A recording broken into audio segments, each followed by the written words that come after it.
누가복음 13장 10절에서 13절입니다. 예수께서 안식일에 회당에서 가르치고 계셨다. 그런데 거기에 18해 동안이나 병마에 시달리고 있는 여자가 있었는데 그는 허리가 굽어서 몸을 조금도 펼 수 없었다. 예수께서는 이 여자를 보시고 가까이 불러서 말씀하시기를 여자야 너는 병에서 풀려났다 하시고 그 여자에게 손을 얹으셨다. 그러자 그 여자는 곧 허리를 펴고 하나님께 영광을 돌렸다. 아멘. 예수님은 안식일에 등이 굽은 곱추 여자를 고치셨습니다. 10절에 예수께서 안식일에 한 회당에서 가르치고 계셨다고 했습니다. 예루살렘 성전에서는 희생 제사를 드렸습니다. 제사 중심의 예배를 드렸습니다. 회당에서는 말씀을 중심으로 모였습니다. 유대인들이 안식일마다 회당에서 모였습니다. 그 자리에 예수님께서 가르치셨습니다. 예수님은 가르치는 일에 소홀히 하지 않으셨습니다. 가르치는 일이 쉬운 일이 아닙니다. 선생님 똥은 개도 안 먹는다는 말이 있습니다. 학생들을 가르치는 일이 속이 터지는 일입니다. 교회에서 가르치는 것도 사명감을 가지고 해야 합니다. 가르치는 일이 언제나 기쁘고 즐거운 것은 아닙니다. 11절에 그런데 거기에 18해 동안이나 병마에 시달리고 있는 여자가 있었는데 그는 허리가 굽어 있어서 몸을 조금도 펼 수 없었다고 했습니다. 18년 된 병입니다. 오랜 병입니다. 오래된 병은 고치기 힘든 병입니다. 세상에서는 고칠 수 없는 병입니다. 불치병입니다. 운명처럼 여기고 간직하고 살아야 할 병입니다. 허리를 펼 수 없었으니 얼마나 고통을 당했겠습니까? 정확한 병명을 알 수 없습니다. 척수염에 의한 척추 비틀림 현상이었을 것으로 추정합니다. 이 여인은 매우 큰 고통과 절망 가운데 생을 살았던 것이 분명합니다. 그럼에도 불구하고 이 여인이 회당에 출석했다는 것은 고통과 절망 가운데에서도 하나님과 교제를 원했으며 큰 믿음을 지녔음을 보여줍니다. 이런 믿음이 예수님을 만나게 했습니다. 예수님이 치료하셨습니다. 12절에 예수께서 이 여자를 보시고 그랬습니다. 외관상 벌써 병세를 확인할 수 있었습니다. 허리가 굽어져서 펴지지 않은 것을 보셨습니다. 12절에 가까이 불러서 말씀하시기를 여자야 너는 병에서 풀려났다 하시고 그랬습니다. 예수님은 여인이 치유를 요구하기 전에 먼저 그녀를 불러주셨습니다.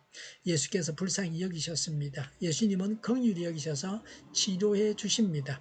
풀려났다는 말은 근육을 메었던 세력에서 그녀의 근육이 자유롭게 된 것을 말합니다. 예수님의 이 말씀은 그녀에게는 가장 놀라운 능력의 말씀이 되었습니다. 치유되어졌다고 선포하셨습니다. 믿음으로 선포하신 것입니다. 아직 나은 것은 아니었습니다. 나을 것이므로 나았다고 하셨습니다. 기도하고 구하는 자는 이미 받은 줄로 아는 것입니다. 이것이 믿음입니다. 주실까 하면서 구하는 것이 아니라 이미 받은 줄로 알고 구하는 것입니다. 과감한 선포였습니다. 13절에 그 여자에게 손을 얹으셨다고 했습니다. 안수하시고 기도하셨습니다. 병든 자에게 손을 얹은 적 나으리라는 말씀대로 했습니다.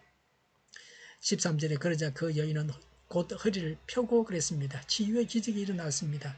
18년 된 묵은 병이 나았습니다. 예수님은 능력이 많으셔서 순식간에 허리가 펴졌습니다.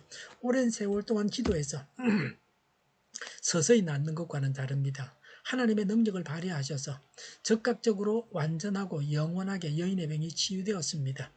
이런 능력을 소유하게 해주십사고 간구해야 합니다. 13절에 하나님께 영광을 돌렸다고 했습니다. 치유해 주신 하나님께 영광을 돌렸습니다. 오늘날도 어떤 사람을 통해서 하나님의 기적을 경험합니다. 기적적으로 병이 낫기도 하고 문제가 해결되기도 합니다. 이 모든 것을 통해서 하나님께 영광을 돌려야 합니다. 고치신 분이 사람이 아닙니다. 하나님이시기 때문입니다. 어떤 사람을 통해서 병을 고침받았다고 해서 평생을 병을 고쳐준 사람에게 종노릇 하는 사람도 있습니다. 그 사람이 적그리스도가 되고 마귀 노릇을 해도 끝까지 인간적인 신의를 지키려고 하는 사람들이 있습니다. 사람에게 영광 돌리지 말고 하나님께 영광을 돌려야 합니다. 원어에서는 계속해서 영광을 돌렸다는 뜻입니다. 우리도 지속적으로 하나님께 영광을 돌려야 합니다. 신유의 기적이 일어나기 위해서 어떻게 해야 합니까? 첫 번째는 구한 것은 이루어졌다는 믿음을 가지고 믿음대로 선포해야 합니다. 두 번째는 병든 자의 몸에 손을 얹고 믿음으로 기도해야 합니다. 병을 고침받고 나서는 하나님께 영광을 돌려야 합니다. 우리는 평상시에 모든 사람에게 예수님과 하나님의 말씀을 가르치는 일을 해야 합니다. 기도하겠습니다. 믿음으로 기도하고 병 고침을 받게 하옵소서. 병든 자를 두고 기도하고 신유의 기적이 나타나게 하여 주시옵소서. 가르치고 가르침을 받는 일들이 일어나게 하옵소서. 오늘보다 내일이 더 낫게 하옵소서. 교회가 분열되지 않고 하나가 되게 하여 주시옵소서. 모든 언론이 제 역할을 다하게 하여 주시옵소서. 정의가 강물처럼 흘러가게 하여 주시옵소서. 하나님을 대적하는 법을 만들지 않게 하시며 법이 있어야 할 법을 폐기하지 않게 하여 주시옵소서. 코로나19가 물러가고 백신을 신속하게 대량 생산해서 전 세계에 충분히 공급하고 치료자가 나오고 갇힌 생활이 끝나게 하여 주시옵소서. 수도권과 부산과 영도의 환자 폭증을 막아 주시옵소서. 우리 동교회가 만군을 집하게 하여 주시옵소서. 예수 이름으로 명하노니 모든 병만은 물러가고 몸의 모든 부분들은 온전하게 될지어다. 신유의 기적을 베푸셔서 지금도 저희의 질병을 고쳐 주시옵소서. 코로나로 신음하는 모든 자들을 고치시고 교회와 나라를 고치시고 잘못된 것을 제거해서 성결하게 하여 주시옵소서. 저희와 교회와 이 나라의 민족을 불쌍히 여겨 주시옵소서. 교회와 나라의 지도자 복을 허락하여 주시옵소서. 하나님께서 기뻐하시는 교회와 나라가 되게 하여 주시옵소서. 날 맑은 공기를 마실 수 있게 하여 주시옵소서. 공부하는 성들에게 지혜를 다하셔서 앞서가게 하시며 합격의 영광을 누리게 하여 주시옵소서. 좋으신 하나님을 찬양하면서 예수님의 이름으로 기도하옵나이다. 아멘.